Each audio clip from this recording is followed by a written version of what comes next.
If crocheting is bad, I don't want to be good. Hi, my name is Sig. This is Crochet and Fiber, and you, of course, are always welcomed here. Firstly, I hope you enjoy the content. Secondly, I hope you get something out of it. And thirdly, if you could support this channel by hitting the subscribe button, notification bell, and like buttons, that would be helpful to you in that you will be notified of any new video I drop, and it's helpful to me because it helps to support me while I work on and supply you with the content. Otherwise, with all the housekeeping done and out of the way, let's just go ahead and get started. Welcome back to this month's kit and review episode. Boy, do I have something for you this time around. I came across it at a yard sale. It must be 40 or 50 years old, I'm just saying. And part of it traumatized me as a child. Part of it is what made up some of my nightmares. And whatever could that be? It's sock monkeys. Sock monkeys. People love them. Sometimes I think they're kind of cute, but mostly I think they're kind of creepy. And so I think that's what the appeal is for me, is to finally have this creepy little sock monkey sitting with the rest of my amigurumis. Now this is a little different because I'm actually not making a sock. I am going to be making a sock monkey and a sock elephant from a sock, right? So for those of you who don't know, or rather I should say, for those of you who do know, you know, and that ages us tremendously. For those of you who don't know, this Rockford Red Heel socks were the thing way back when. I'm pretty sure the idea of them even is older than I am, or not much older than I am. Anyways, so I was at this yard sale and I found this bag. It has 3 pairs of these socks in it, and it came with the instructions.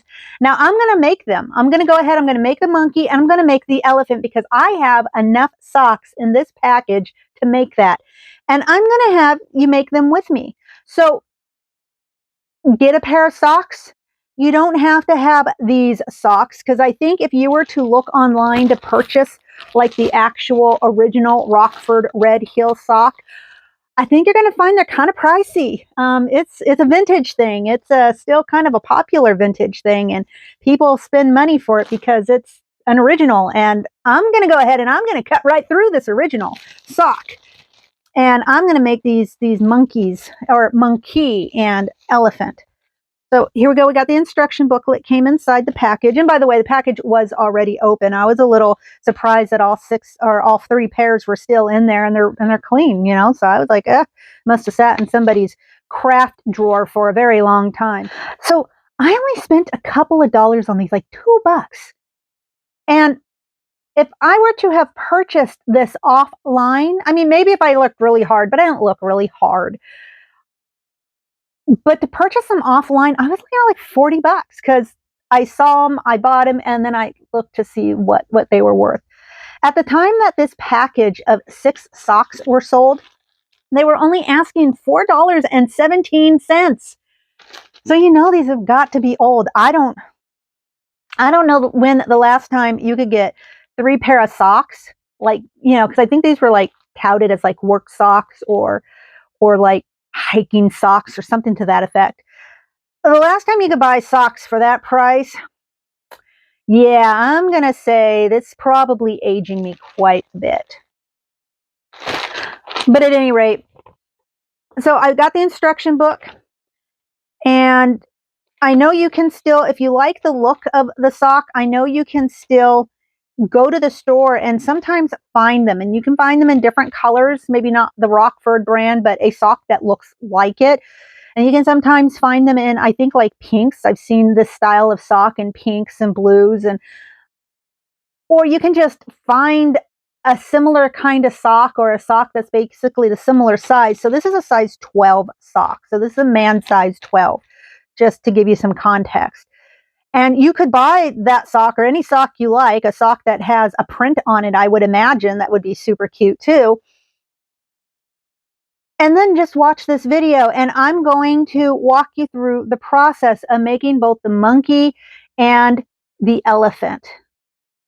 So now I know I mentioned earlier in this video that there was going to be a monkey and an elephant. What I didn't know at the time and what I've since put together is I've also made a cat, a sock cat. Now, we're going to get into that here in just a little bit, but before we do that, let's just go ahead and explore the patterns for the monkey and the elephant. So now at the time that the socks that I used in this kit and with this pattern was put out, Nelson Knitting Company, a division of Southern Athletic Incorporated of Knoxville, Tennessee, was the company responsible for making this sock. If there's a new company that's making them now, if they've been bought out by somebody else, I didn't look into that. I know I should have, but I guess it's not going to be that big of a deal for you to look into it if you were so interested in knowing. At the time, the socks were made in the USA. I don't know if they're still made in the USA or not. If not, that's too bad. Because on my channel, while I use patterns and yarns and products from all over the world, I certainly prefer to buy my products as a USA manufactured item. That's my preference, and I support that 100%. So let's just go ahead and move on to the monkey. Here are the instructions for the monkeys. Now, this is the original set of instructions that was put out by the company at the time that the particular socks that I'm using today were shown. And of course, as you can see, basically, this monkey itself takes just a single pair of the socks in order to make. Now, on the side, they give you an option of hats that you can make. These can be made from additional pairs of socks, but you're not going to get enough of the sock, or rather enough of the sock is not going to be left over to make any accessories for the monkey. That is something you're going to have to do yourself and kind of figure out on your own. Now, my bag came with 3 pairs of socks, so I made the monkey, and now here are the instructions for the elephant. What I found with the elephant, unlike the monkey was very straightforward. The monkey looked like what I expected the monkey to look like, and everything worked up just fine. However, the elephant was a little different. So my elephant didn't work up looking quite like the elephant that they have in the image. And I think part of that is because in order to make the elephant look just like it looks in the image, I probably would have needed 3 socks in order to make it. But I opted to make the elephant from only a single pair of socks. And so what I did was I basically followed the instructions given here on the instruction sheet, and I got what I got. Now, if you take a close look, once I have a chance to show you an example of the elephant, I think you'll notice that in terms of the trunk, I had to make some alterations because the trunk just was not as wide in circumference as I personally wanted it to be, particularly where it came up to the head. I wanted it to be a little thicker. So I pulled some sock scraps together and I kind of altered it a little bit to be more along my flavor. However, there's certainly nothing wrong with a thinner trunk. I just wanted a fatter trunk. The ears are probably a little different than what the image shows too. And that's fine. I wanted my ears to not flap down like they show in the image, but I wanted them to be more outward, like what you would expect them to be if you were looking at an African elephant, let's just say.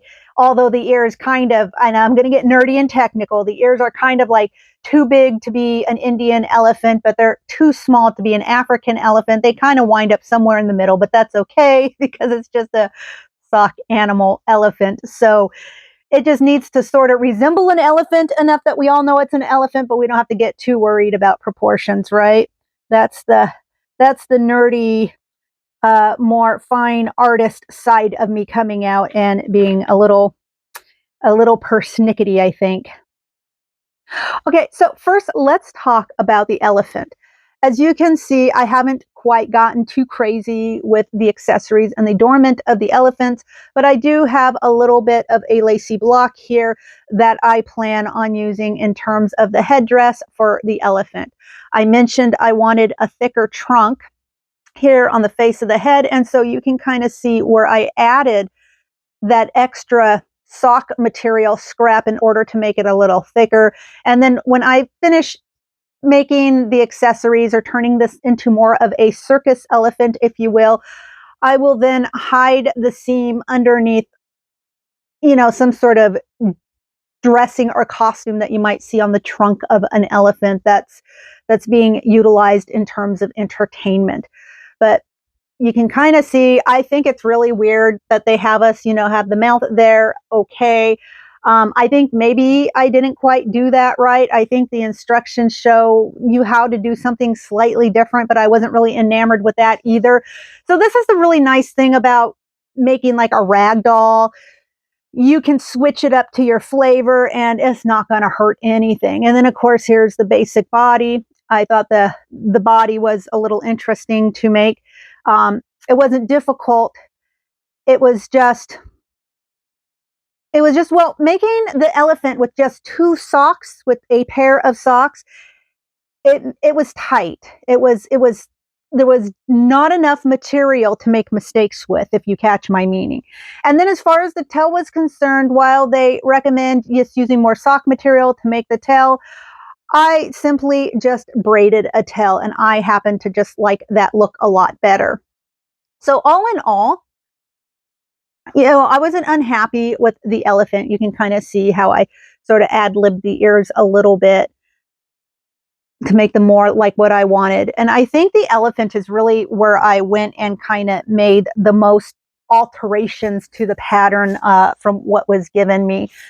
And part of it was because two socks just weren't quite enough to pull off the elephant looking like what the elephant is in the image given to us by the company itself.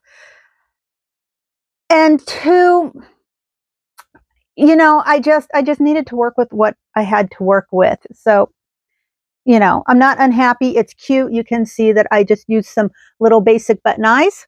You can use any basic button eyes you want. You can use safety eyes. Just remember that if you do use safety eyes, put them in at the time of stuffing. Otherwise, if you just use buttons, and you could use a variety of buttons, they even have button eyes, so that makes it a lot easier to deal with if that's the route you want to go as well. So next, I have the monkey. The monkey, the thing of my nightmares, the monkey. So this is the monkey, right? I made a girl monkey. Let's see, what did I do? I used some of the extra sock material that I had to make a hat. And then the yarn that I used to make the pom-pom with and the edging of the hat. So you can see this is the sock material that came with the kit. And then this is the edging of the hat that I just crocheted a quick little simple edging on and made a pom-pom with some scrap yarn that I had. And you can see too that I actually made a little dress, just again, scrap yarn, some leftover buttons from a previous project on my other channel. And then you can just kind of see how I put it all together to be kind of like a sunny, bright dress. Now, another thing that I did that was a little different than what the pattern itself indicated to do was the hands and the feet. So I wanted to add just a little more personality to my hands. And I think what I was trying to do too is maybe give hands that were more similar to, the creepy, scary little monkey with the symbols, that you wind up, that horrible little toy. Anyways, so I made hands that were kind of similar. I put a little thumb on there and I sewed fingers, and then I did the same thing with the feet to give it more of a monkey kind of a feet. So you can see that the patterns really work out very similar to what they tell you. It's very easy. The whole thing is very free form, and so it makes it really hard to mess up in terms of free form work, but you still want to pay attention. because technically you only get a pair of socks to make this work. Again, I used the same buttons that I used on the elephant, and I was pretty happy with the way the little monkey turned out. I was pleased with the hat and, you know, the sundress. It's basically a simple moss stitch with a fan stitch as a trim. Nothing exciting, just kind of free formed it, you know, just kind of started and went and stopped, and wasn't a big deal. It was super simple. And again, because these are rag dolls, for lack of a better description, there's really a lot you have to get wrong in order to mess it up. Now, because I had one more pair of socks left and I wanted to do something different with it because, well, I'm not going to wear the socks. They're not really my flavor, and plus they're a little large. So,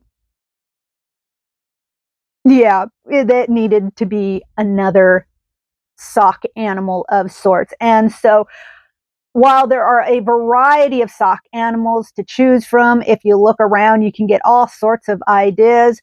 I saw a piece that was for a cat.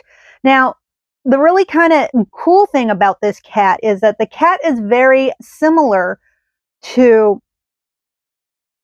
the monkey, to the sock monkey, in terms of body and how to cut the pieces out. You could see that immediately as soon as you saw the image of the cat. And so what I did was I decided to go ahead with that.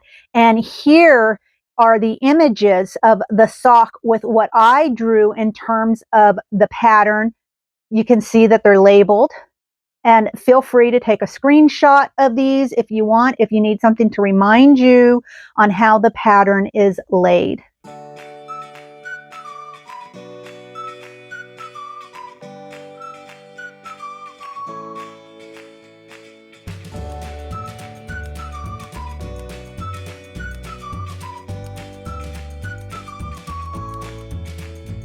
Okay, so now you can see that I've gone ahead and I've cut and sewn my pieces.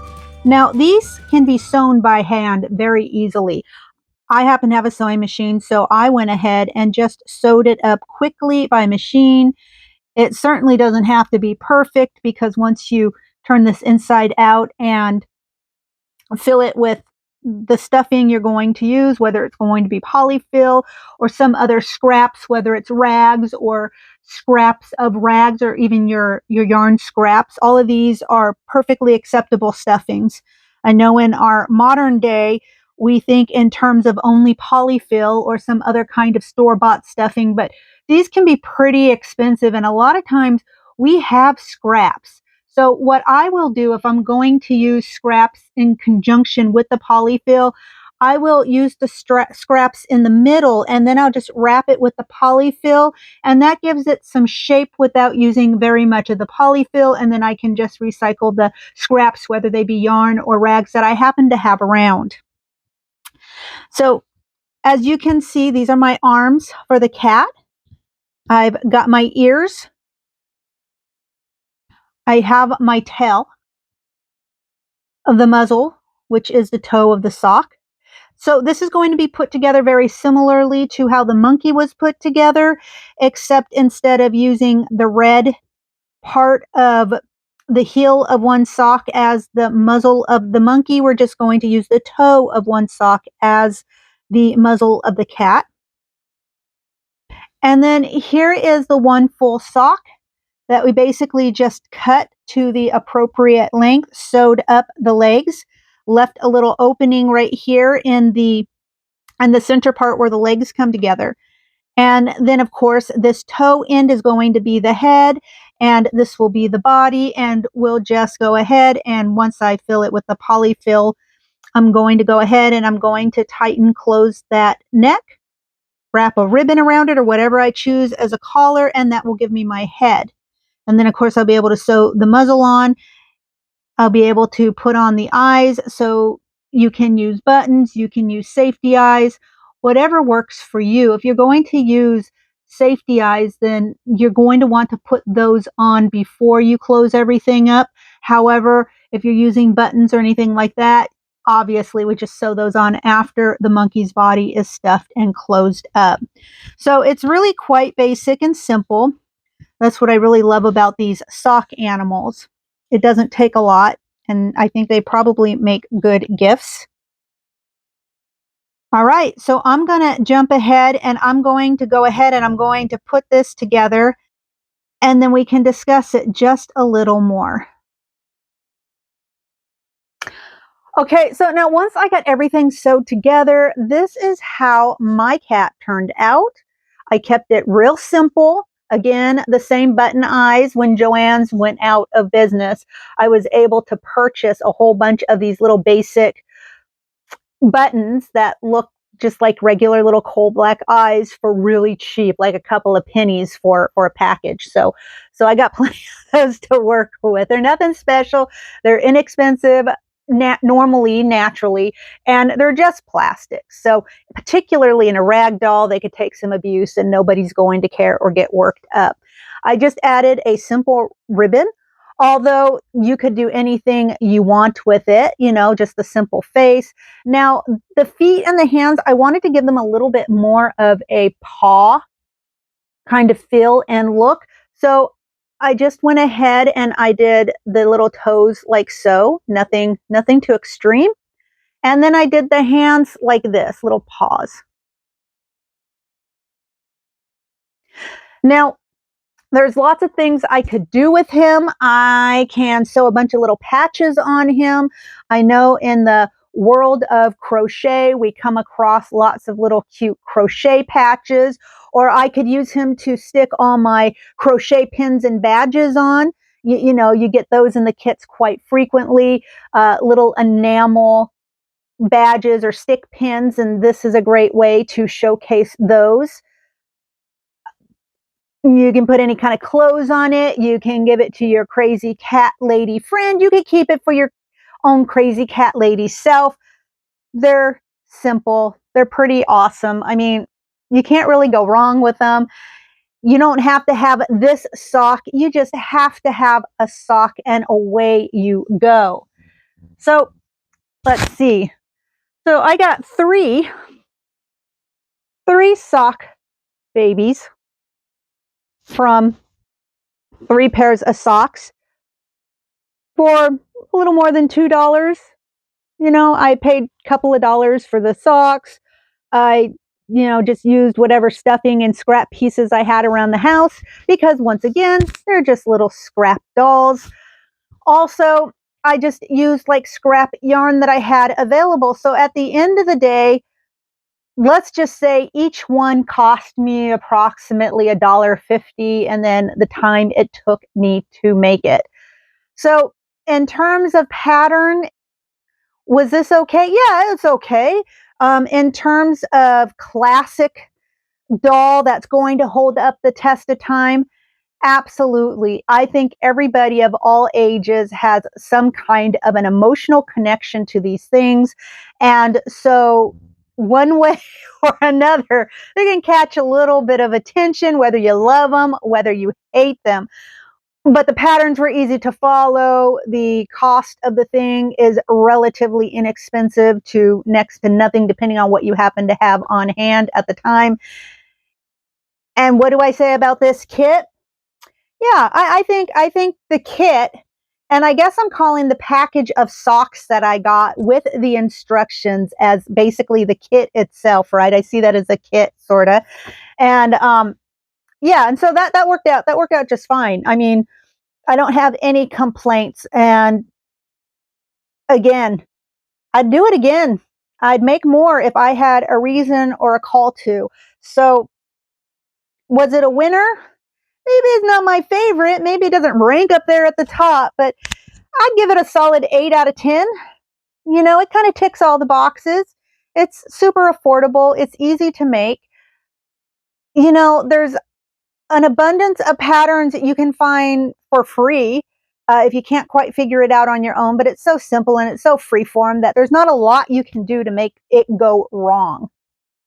All right, now I want to thank you for your time today. It was fun as usual, and until the next videos, Stay safe and stay healthy. We'll talk to you soon. Bye-bye now.